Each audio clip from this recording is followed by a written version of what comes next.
جن کو ہر طبقہ سنتا ہے، ہر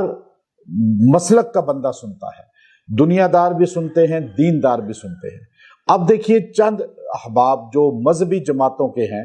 اور وہ چند مذہبی جماعتوں سے تعلق رکھتے ہیں، وہ ان سے اختلاف رائے رکھتے ہیں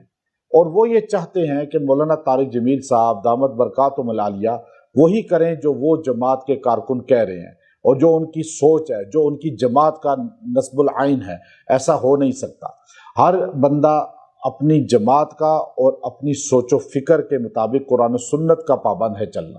اب آپ دیکھیے تبلیغی جماعت کا جو اجتماع ہوا ابھی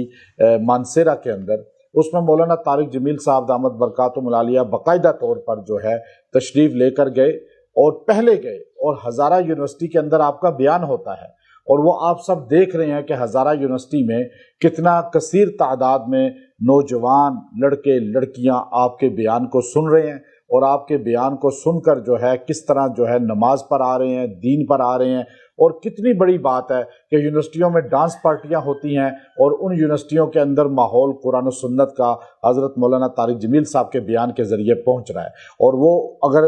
2-3 بھی لڑکے لڑکیاں نماز قرآن پر آ گئے تو یہ ان کی نجات کا ذریعہ بن گیا۔ پھر آپ یہ دیکھیے کہ اس میں آپ جب بیان کر کے فارغ ہوئے تو وہاں مشہور ہو گیا کہ آپ تشریف لائے ہیں تو آپ کا بیان بھی ہوگا، اور اس لیے نوجوان بہت بڑی تعداد میں لڑکے وہاں سے تبلیغی اجتماع میں بھی گئے۔ پھر ہر طرف سوشل میڈیا پہ پھیلا دیا گیا، آپ ہمارے نوجوان خود پھیلا دیتے ہیں بات کو کہ مولانا طارق جمیل صاحب کا بیان ہوگا۔ پورے جو ہے قریب کے جتنے بھی شہر تھے، چکوال تک کئی جگہوں سے